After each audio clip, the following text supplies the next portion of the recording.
Today's devotion and final start on the book of James.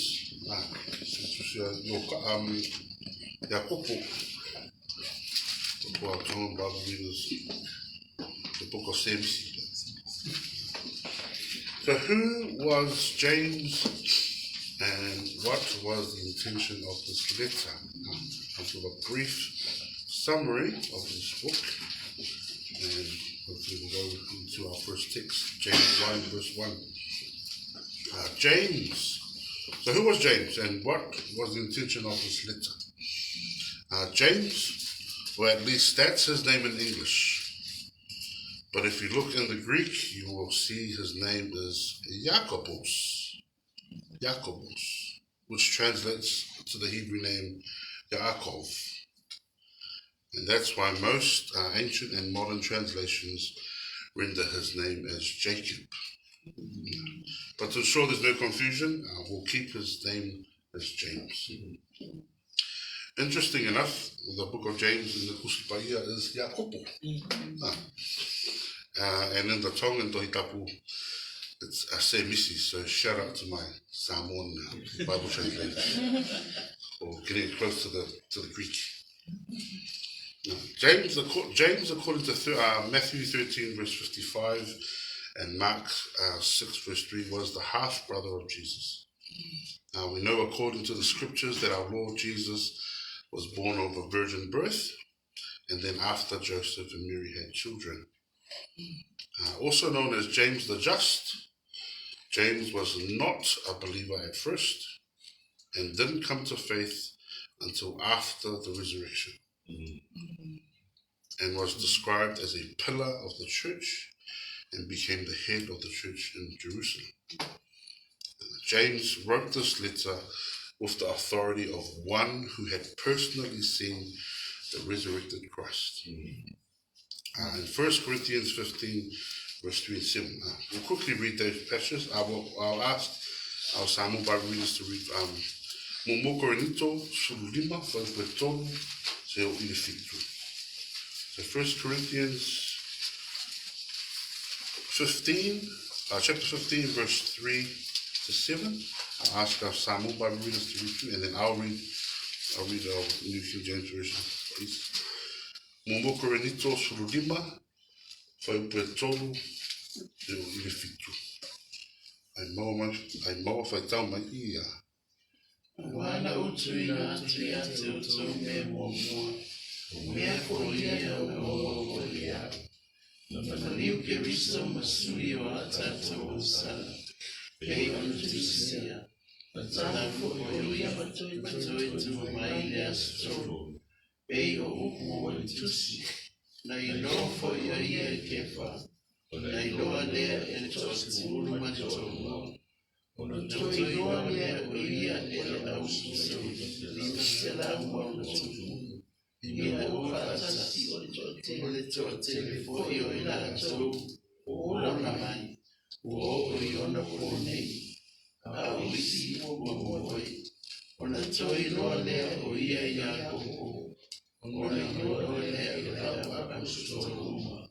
Amen. 1 Corinthians 15, verse 3 to 7. For I have delivered you first of all that which I also received, that Christ died for our sins according to the scriptures, and that he was buried, and that he rose again the third day according to the scriptures, and that he was seen by Cephas, then by the 12. After that he was seen by over 500 brethren at once, of whom the greater part remain to the present, but some have fallen asleep. After that he was seen by James, then by all the apostles. Amen. James's wisdom in this letter is heavily influenced by two sources. The first is Jesus' teaching about life in the kingdom of God, especially the Sermon on the Mount, which is constantly echoing and quoting in this letter. And the second key influence is the biblical wisdom book of Proverbs.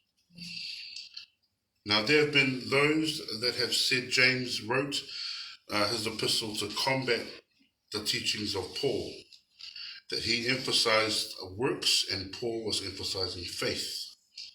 But James's teachings on works complements and not contradicts Paul's teaching of faith. The book of James offers practical lessons that we can apply to our lives as believers. To quote Alistair Big, the emphasis of this letter of James is not upon becoming Christians, but it is rather on behaving as Christians. End quote. So let us turn to our passage, our scripture today in James 1 verse 1. A short devotion that I'll take us through today. Yakopo mumua whaupretas. I'll ask our Samoan Bible readers to read through, and then I'll ask our New King James Version readers to read through, please. Yakopo mumua whaupretasi. Noa pai tau mai I ia. Wa Yakobo, ole ona le tua malele o Yesu Kristo. O Lauifata itu a ingrese pulu malelua. Ua pasala o wina. A New King James Version, James 1 verse 1. Ia.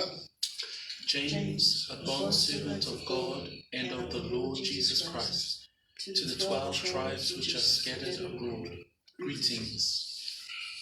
James 1 verse 1. A bond servant of God and of the Lord Jesus Christ. The Greek word used here for servant is doulos, which simply means a slave, or a bondman, or someone devoted to another to the disregard of one's own interest, or basically a slave by choice. Here we see James's heart, where he simply introduces himself not as the half-brother of Jesus, not as one who personally saw the risen Christ, and not as the leader of the church, but rather a servant to God. To the 12 tribes which are scattered abroad.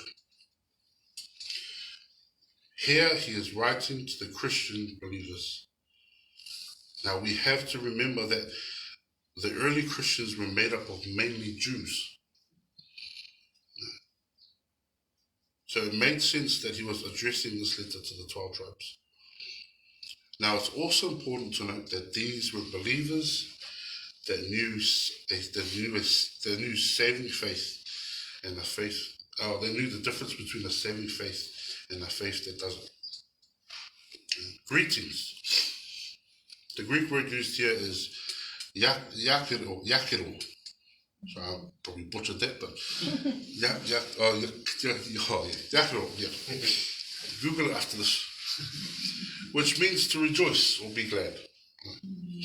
Family, may we all become bond servants to God and rejoice in the teachings of His Word as we slowly unpack this book in the next couple of weeks or in the next month.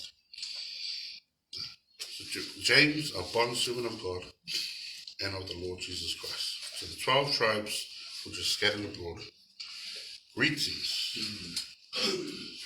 I'll pray.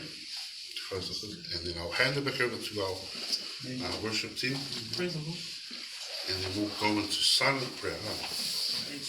And I'll ask the saints to pray for the weather. Pray for the market team if we do go up. And pray for the conversations and the safety of our team. Let us pray. Heavenly Father, we thank you again for your word, Lord. We thank you, Lord, that we thank you. We just continue to praise and just thank you, Lord, because you're worthy of praise. And we thank you that we have the freedom to come here and gather and praise you and glorify you, Lord. And we continue to pray in your name, Lord. We thank you. We say this in your beautiful name, our Lord Jesus Christ. Amen.